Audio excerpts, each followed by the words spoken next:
so I received my 2016 Gold Member gift set from the Office of Walt Disney.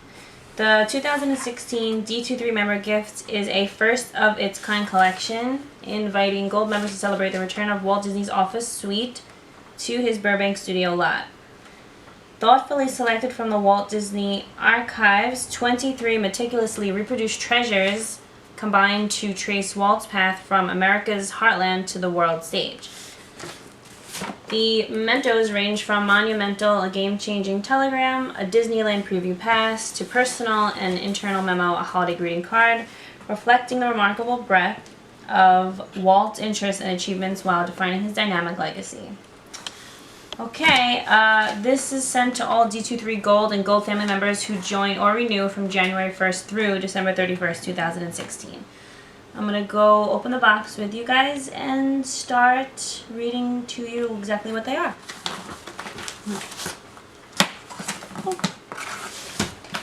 Don't try this at home the way that I'm doing it at all. Alright, so here we go. So it's packed pretty well. Nicely packed. Let me take the box away. Okay, the first thing I see right at the top is the D23 welcomes Christine Cannon, that's me, to the official Disney fan club, and it looks like it's signed by Mickey Mouse. So let's actually pull out the certificate first, because that looks really cool. And if you're a person that likes to frame things like me, you're going to want to frame this. Put it to the side somewhere nice. So that's it. It's actually really nice paper. Some type of hard cardstock. And super cool. Alright, so that's that. And then they give you a little letter. It says, "We are all delighted to have you join as a Gold D23 member. To get the most out of your membership, make sure to visit D23 regularly for breaking Disney news, etc., etc. Once again, welcome to D23, celebrating the fan and all of us. Sincerely, the D23 team." So this is the latest issue of Disney's D23 magazine. As a member, a D23 Gold member, you will get this magazine. Kind of just says thank you D23 members for a magical 2015. So I'm sure we'll be getting one for 2016 coming this next quarter. Oh, look at this! I almost missed it. Thought it was a sticker, but how cool is this? You actually get a D23, the official fan club Gold member card. Ha! The box we've all been waiting for, because I know I have. Not that heavy, but I'm assuming there's a lot of paper items in it. So just get a good shot of that. It's like a big storybook. And then it says, "From the Office of Walt Disney." Alright. Wow. This is incredible. So I'm going to try my best to read off all of these things. Barely. On the cover is kind of the contents of everything. Where you'll be able to see the 23 items, what they are, and a little bit about it. Alright guys, this is the Laugh-O-Gram Films Inc. business card from 1923. Madcap takes on classic tales give Walt his first screen success. Pen and Ink, Goldilocks, Red Riding Hood, and Cinderella paved the way for a live-action Alice, whose comedic adventures in a cartoon wonderland click with audiences and spawn a series. This is so awesome. Alright guys, this is the Walt Disney cartoonist envelope circa 1921. In the early 1920s, aspiring newspaper cartoonist Walt discovers the art of animation. Experiments in his parents' backyard garage lead to his first, though short-lived, business venture in Kansas City. This is the Ocean Hop poster art circa 1927. Walt's second successful series starred Oswald, a rabbit whose luck held through a series of 26 silent shorts. In this poster design, Oswald salutes American air ace Charles Lindbergh, whose transoceanic flight captivated Walt and around the world. This is really cool.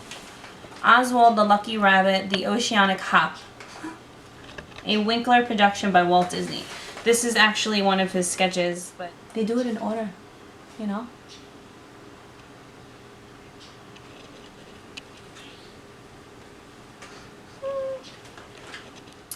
This is the Everything Okay telegram, circa 1928. Following the devastating loss of Oswald to his New York distributor, Walt cryptically wires his brother that all is well. Ever the optimist, as his train speeds west, Walt plans his next act, and the mouse who will be its headliner. So that's awesome. Roy O. Disney. There's an address, 2491 Lyric Avenue, Hollywood, California. Leaving tonight, stopping over KC, arrive home Sunday morning, 7:30. Don't worry, everything is okay. We'll give details when arrive, Walt.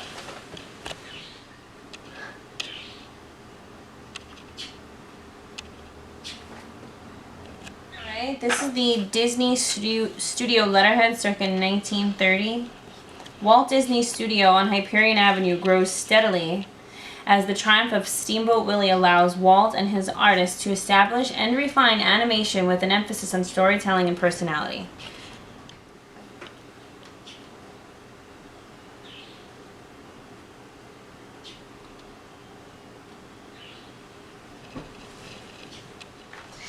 Minnie's Yoo-Hoo sheet music, circa 1930. Let's see. Okay. Movie theaters play host to the first Mickey Mouse clubs where throngs of Mickey Mice convene for Saturday matinees with their favorite star. The official club song, Minnie's Yoo-Hoo, is the creation of music director Carl Stalling and Walt Disney himself. Look at this. That's awesome. Let's take a look inside.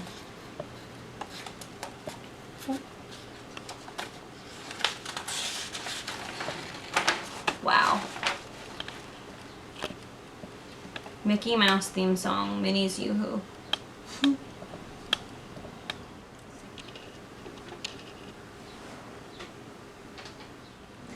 Walt and Lillian Disney Christmas card, circa 1931. 3 years after his debut, Mickey Mouse is a global celebrity, and his creator's name is a household word. Walt and his wife Lillian send this elegant holiday greeting to friends and acquaintances, anticipating a decades-long tradition of illustrated studio cards. Yoo-Hoo, just like the song. A Merry Christmas and a Happy New Year. Aww. Lillian Walt Disney. Is that great?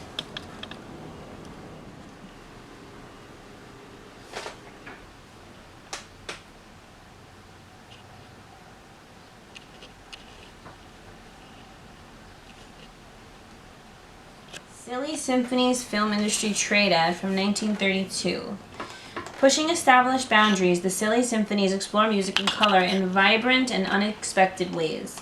The series paves the way for an entirely new motion picture genre. Feature animation beginning the Snow White and Seven Dwarfs.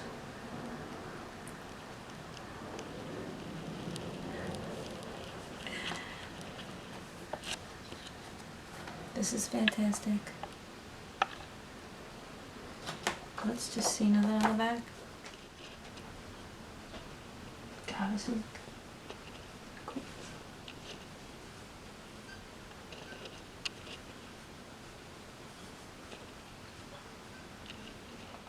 Staff Handbook Organizational Chart circa 1943.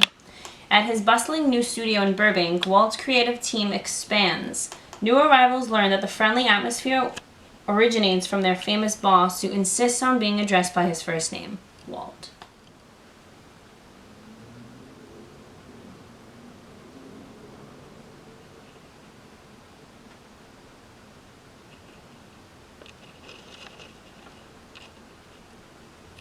Next is a memory book sketch by Walt Disney, 1944. On December 28, 1944, a testimonial dinner is held at the Hollywood Roosevelt Hotel in Hollywood for Mr. A.V. Koger, who had given several future animation luminaries their starts at the Kansas City Film and Company, including a grateful Walt Disney.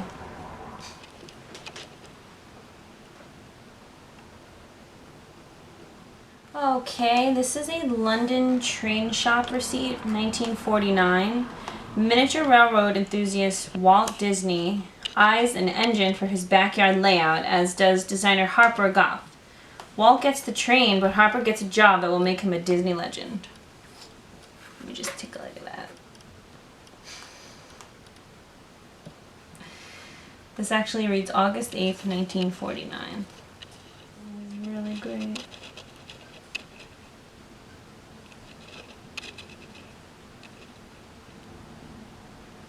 This is a Walt Disney fan card from 1954. The studio fan mail department receives mail for all Disney personalities, particularly Walt himself. Special fan cards are sent in reply, including this portrait of Walt with a collection of characters drawn by legendary artist Bob Moore.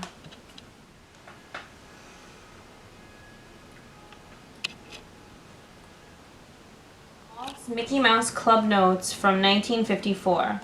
To fund his theme park plans, Walt agrees to produce both a weekly anthology and a daily children's TV series for ABC.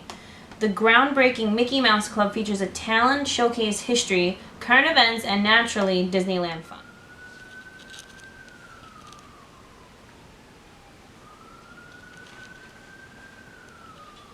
The next item I see is the invitation to the 30th anniversary party in 1955. Time flies as Walt and Lily mark 30 years of marriage with a spectacular Disneyland party 4 days before the park's dedication. Humorous lovebirds caricature the happy couple on their own copy of the invitation. This is so cool. July 13th, 1925 to July 13th, 1955. And let's take a look inside. Oh, that's so cool. A personal invitation to Mr. and Mrs. Walter E. Disney for our Tempest Fugit celebration. Where, when, why, how. RSVP.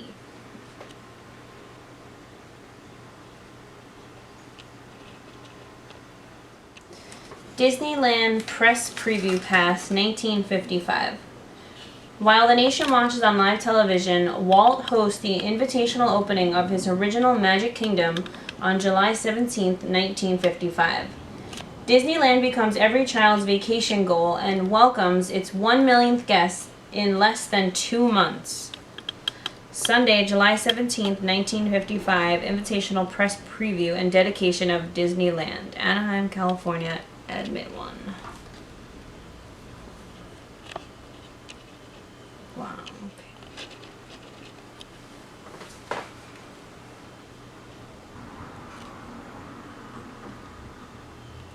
Interoffice memo to Ward Kimball, 1955.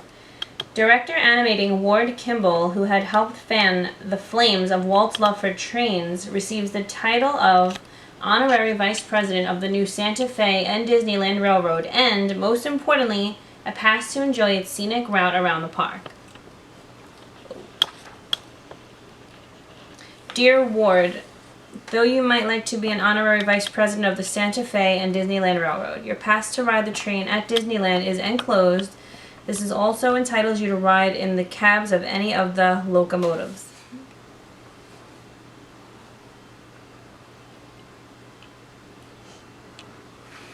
It's a Small World, note card, 1964.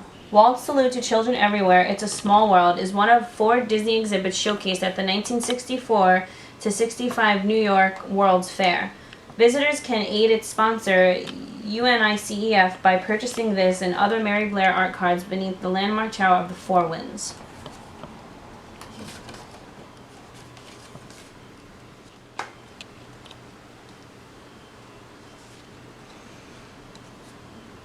Mary Poppins promotional piece, 1964. Walt seeks the rights to P.L. Travers' enchanting stories for decades and is rewarded with the biggest hit of his cinematic career. Julie Andrews and Dick Van Dyke dazzle in this extraordinary musical fantasy, rightfully heralded as a super achievement.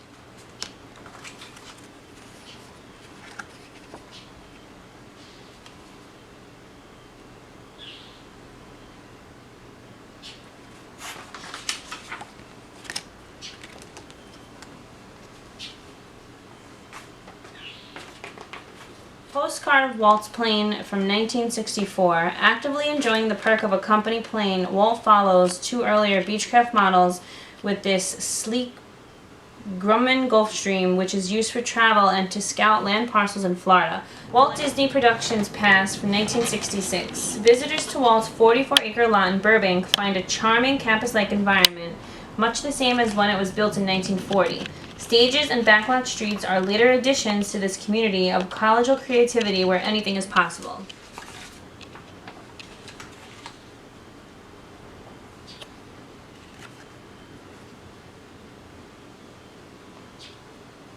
Walt's notes on Epcot film script 1966. Walt annotates writer Marty Sklar's script introducing the experimental prototype community of tomorrow. Executive Card Walker will see both this film and the Epcot project through the completion. These are his actual notes. Obviously they're not original, but they're copies of the original, which is wonderful and amazing to see.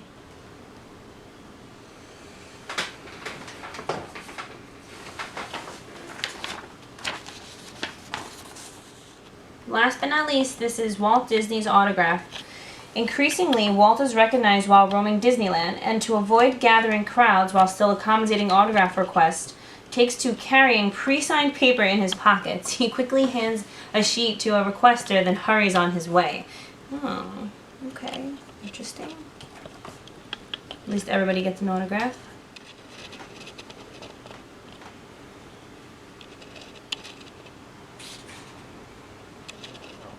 Alright guys, that concludes my unboxing of the 2016 D23 Gold Member gift set. It was packaged phenomenally. It was amazing to see, and I'd like to thank Disney and D23 for everything. Keep them coming. Excited for what's to come. Thanks. Bye.